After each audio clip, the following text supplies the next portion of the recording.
dobra sta prijatelja, vedno le naprej na zelene travnike. Bobby in Pika, ko posije sonce, vesela in smeje, odhitita v gori. Bobby in Pika, dobra sta prijatelja. Prijateljstvo. Na topel poletni dan je pikapolonica Pika gledala skozi svoje okno. Naredila si bom zajtrk, je pomislila. Nato pa bom odšla na sprehod po tako lepo dišečem travniku. Sabo je na sprehod vzela svoj voziček. Mogoče bom našla kaj zanimivega in lahko uporabim voziček, da to odpeljem domov, si je mislila. Ojoj, je vzkliknila Pika. To je čudovita češnja, pravi zaklad. To bo čudovito kosilo. Poskušala je dvigniti češnjo na voziček, vendar je bila pretežka. Čeprav se je tako zelo trudila in ni mogla dvigniti. Prav takrat se je pojavil polž Bobby. Zakaj se kremžiš, mala pikapolonica? Je vprašal Piko. Ker ne morem dvigniti te češnje na svoj voziček, je odgovorila Pika. Ne bodi žalostna, ti bom jaz pomagal, je rekel Bobby in ji ponudil pomoč. Skupaj sta lahko dvignila težko češnjo brez težav. Pika se je nemudoma odpravila proti domu z okusno češnjo. Bobby je žalostno gledal za njo. Ali se ti ne zdi, da bi morala deliti češnjo z mano? Je vprašal Bobby ter jezno zacopotal z nogami. Pomagal sem ti, veš, a jaz sem našla to češnjo, je odgovorila Pika. Ne dam ti je, moja je. Polž se je razburil. Začela sta vleči češnjo vsak na svojo stran. Ne dam ti je, moja je rekla Dolly jezno. A zaslužim si svoj delež, je zavpil Bobby. Še naprej sta vlekla češnjo vsak na svojo stran, dokler se ni razpolovila. Bobby in Pika sta padla po tleh. V njuno veliko presenečenje iz češnje padel jezen črv. Kaj sta storila z mojo češnjo? Je zamrmral. Ta češnja je bila moj dom.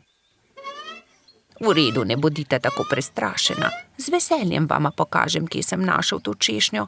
Tam lahko najdeta veliko za jesti, jaz pa si lahko izberem nov dom. Pika je pomagala črvu na voziček in skupaj so se odpravili na pot, da bi našli češnjevo drevo. Kmalu so ga našli. Tla so bila polna sladkih in dišečih češenj, ki so padle z drevesa. Bobby in Pika sta kar skakala od veselja. Kmalu je črv zaspal. Bobby in Pika sta si vzela čas in uživala v kosilu. Čas je hitro mineval, medtem ko sta se sladkala s svojimi češnjami.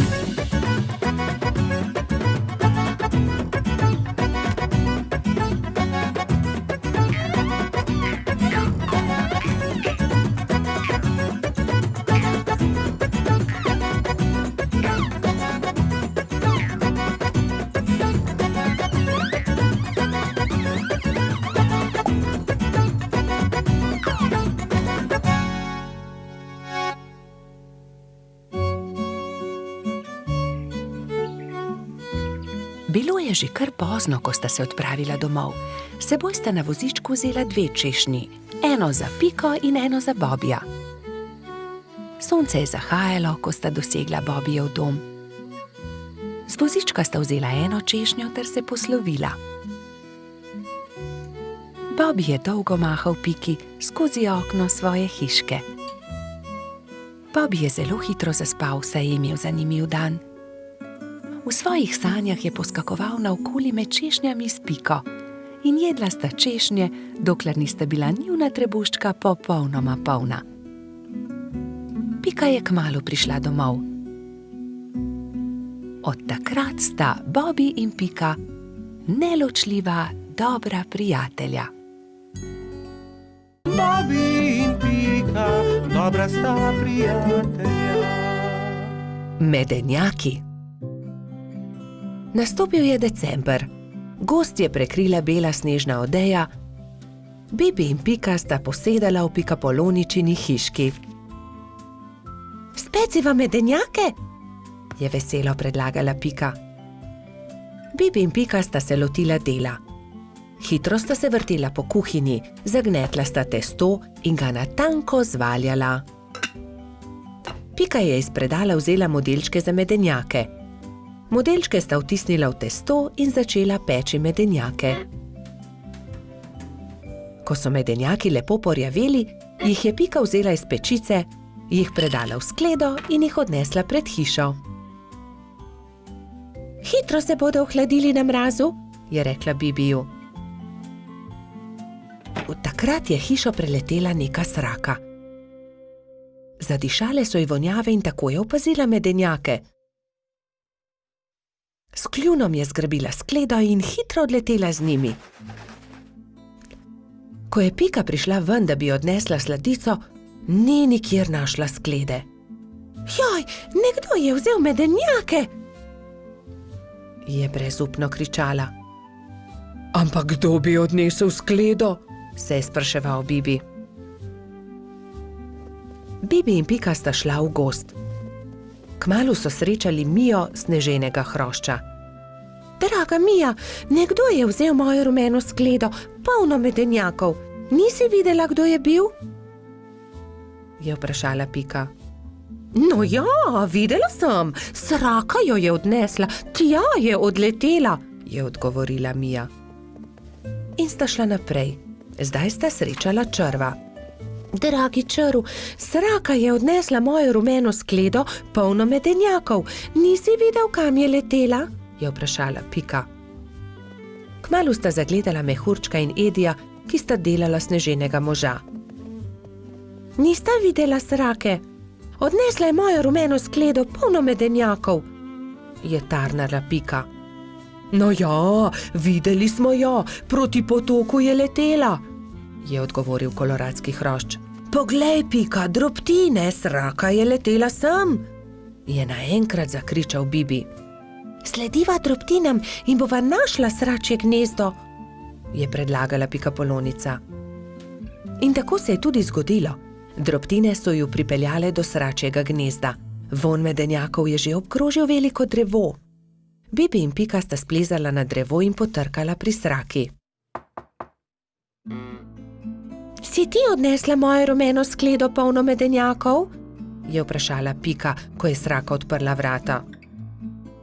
Jaz sem bila lačna, pa sem zagledala skledo in jo odnesla, ampak vse bom vrnila. Ni lepo jemati, kar ni tvoje, je rekla Pika in jezno odšla. Bibi jo je spremljal. Daj no, Pika, ne bodi tako jezna.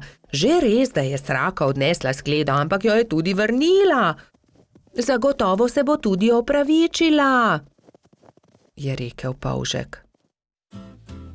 Popoldne sta Bibi in Pika povabila svoje prijatelje. Prišla je metuljčica Rozi, trod Baltazar in hrošč rogač Gašper. Posedeli so se okoli mize in začeli jesti. Kmalu se je zaslišalo tiho trkanje.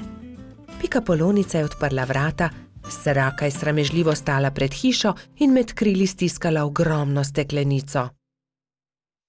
Prinesla sem vam šipkov sok, sama sem ga naredila iz domačega šipka.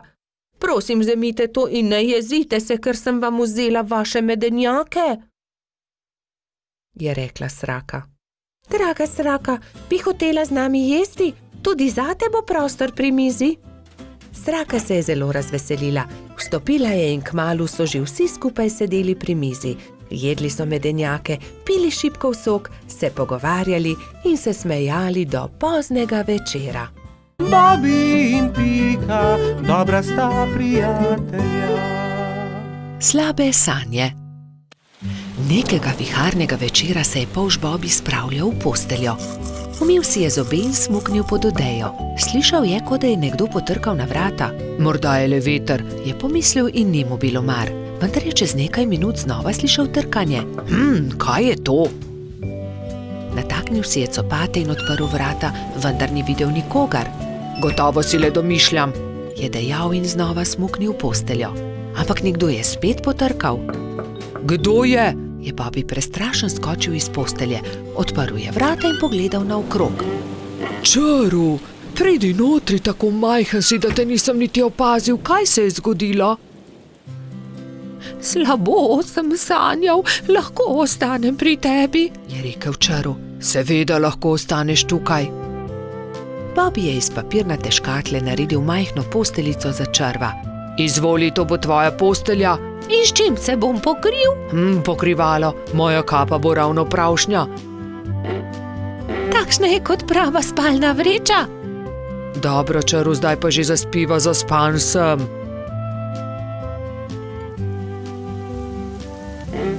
Bobby je že skoraj zaspal, ko se je oglasil Čaru.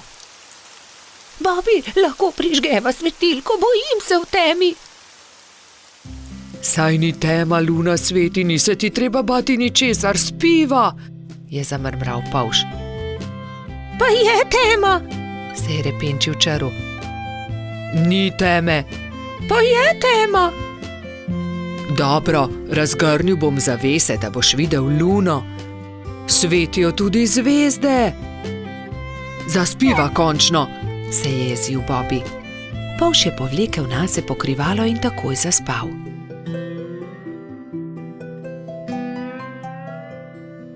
Vendar ni mogel spati dolgo, ker ga je Čaru znova zbudil. Žejen sem. Pij, Čaru, mu je zabrusil Bobby. Ne dosežem, pomagaj mi, Bobby, prosim malo vode, je jamral Čaru. Hvala, je zašepetal Čaru. Dobro spi. Bobby bi dobro spal, če ga Čaru ne bi znova zbudil čez nekaj minut. Lačen sem. Ne, po noči ne jemo, zjutraj bomo, je zavpil Bobby. Toda jaz sem lačen, nisem večerjal zaradi viharja, se je pritoževal Čaru. Hvala, ne bom te več motil, je obljubil Čaru in je začel grizljati jabolko. Vendar obljube ni držal. Bobby, ne morem zaspati, bojim se, je znova zbudil polža. Česa se bojiš? Je boleče vprašal Bobby. Ne vem, kar tako se bojim. Bojim se, pripoveduj mi kaj, potem bom zaspal.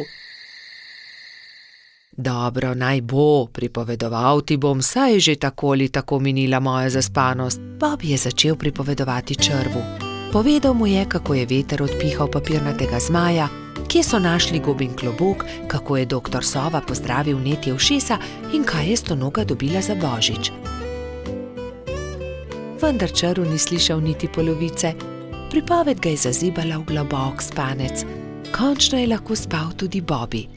Do takrat, ko sta se zbudila, je bilo neurja konec in je sijalo sonce. Vidiš tisto sliko nad mojo posteljo, je začel Bobby. Ker sem tudi jaz imel slabe sanje. Takrat vedno mislim na to vilo, ona mi pomaga, da preženem slabe misli in tudi strašne sanje. Tudi tebi bom narisal sliko na tvojo posteljo, o nekom, ki ga ima zelo rad. Če si žalosten, jo le pogledaš in se takoj pomiriš, slabe sanje se razpršijo. Sonček, nariši sončka, njega imam zelo rad, vedno se smeji. Zelo lep je, hvala, je zadovoljno dejal Čaru. Nalepi si ga pri posteli. In Čaru je že veselo se odpravil proti domu.